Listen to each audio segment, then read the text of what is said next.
आपको लूटना चाहता। मैं आपको बताना चाहता हूं, ये जो 5 किलो राशन सरकार दे रही है, ये पैसा किसका है? ये पैसा आपका है, ये पैसा हमारा है, ये पैसा हमारी बहनों का है, इस मंच में बैठे नेताओं का है, गरीब जनता का है, कमजोर मजदूर का है। वो मजदूर जो सुबह मेहनत करता है, मजदूरी से पैसा कमाता है, टैक्स के रूप में लाखों रुपए सरकार को देता है, उन्हीं पैसों से बजट बनता है, बजट से योजनाएं बनती है। उन्हीं से एक योजना है जिनसे 5 किलो राशन मिलता है। मैं आपको बताना चाहता हूं, एक मीडियम परिवार जो मध्यम वर्गीय परिवार है, वो भी कम से कम 5,000 रुपए का महीने में सामान खरीदता है। जब वो 5,000 रुपए का सामान खरीदता है, टैक्स इतने तरह के हैं कि लगभग 1250 रुपए सरकार के खाते में टैक्स के रूप में जाते हैं। 1250 रुपए लेके महीने में और 200 रुपए का अनाज देके सरकार आपको बताना चाहती है कि सरकार आपके लिए कुछ कर रही है। मैं ये पूछना चाहता हूं सरकार से कि अगर आप जनता के लिए बहुत कुछ कर रही हो, तो फिर जनता के चेहरों पे खुशहाली क्यों नहीं? आज भी 75 साल बाद आजादी के लोगों के पास पक्के मकान क्यों नहीं है? आपको प्रधानमंत्री आवास योजना क्यों चलानी पड़ रही है? आज भी 75 साल बाद नौजवान सड़कों पे बेरोजगार घूम रहा है। इस सरकार की कोई भर्ती ऐसी नहीं है जिसमें घोटाला ना हो। नौजवानों के भविष्य को लूटने वाली है सरकार। जिस सरकार में अभी लेखपाल भर्ती आई, तो पिछड़े वर्ग के लोगों के पद लूटने का काम इस सरकार ने किया, आरक्षण का घोटाला करने का काम किया। और सिर्फ घोटाला नहीं करती, जब घोटाला पकड़ा जाता है तो ये सरकार कहती है कि हमसे गलती हो गई है। आप कैसे सरकार चलाने वाले हो? आपसे हर भर्ती में गलती हो जाती है, पुलिस की भर्ती में गलती हो जाती है, दरोगा की भर्ती में गलती हो जाती है, 69,000 शिक्षक भर्ती में गलती हो जाती। नहीं, गलती नहीं होती।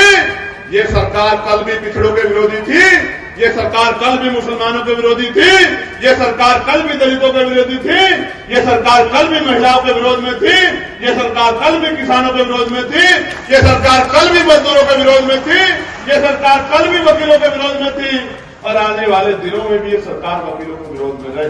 मैं ये बात क्यों कह रहा हूं? 1-1 हजार पद खा जा रहे हैं, लूट जा रहे हैं, डकैती मार रहे हैं, कोई पूछने वाला नहीं। आज वकील साथियों ने मुझे रोका। वकीलों की मांग 50 साल से चली आ रही है। इनकी मांग यह है कि हमें यहां से 250, 300, 400 किलोमीटर और सहारनपुर से तो 750 किलोमीटर पड़ता है हमारा हाईकोर्ट, लाहौर से 500 किलोमीटर पड़ता है और सहारनपुर से 750 किलोमीटर पड़ता है। वकीलों की मांग यह है कि पश्चिम उत्तर प्रदेश में जैसे लखनऊ में एक बैच बनी थी, पश्चिम उत्तर प्रदेश में हाईकोर्ट की एक बैच बना दी जाए। अगर आप सच में गरीबों के हितैषी हैं, आप चाहते हो कि न्याय के लिए लोग हाईकोर्ट का दरवाजा खटखटाएं, तो क्यों नहीं बनाते? केंद्र में सरकार आपकी है, राज्य में सरकार आपकी है, किसी से पूछने की कोई जरूरत आपको नहीं है। लेकिन आप नहीं चाहते कि यहां के गरीब की जेब कटना बंद हो, इसलिए आप बनाना नहीं चाहते। वकीलों ने मेरे सामने मांग रखी कि भाई उठाओ। वकील साथी जानते हैं, मैंने पार्लियामेंट में पश्चिम उत्तर प्रदेश में हाईकोर्ट की बेंच बने, इस मांग को उठाया। उनकी दूसरी मांग ये थी कि एडवोकेट प्रोटेक्शन एक्ट लागू होना चाहिए। मैंने पार्लियामेंट में एडवोकेट प्रोटेक्शन एक्ट लागू हो, इस मांग को भी जोर शोर से उठाने का काम पार्लियामेंट के माध्यम से किया।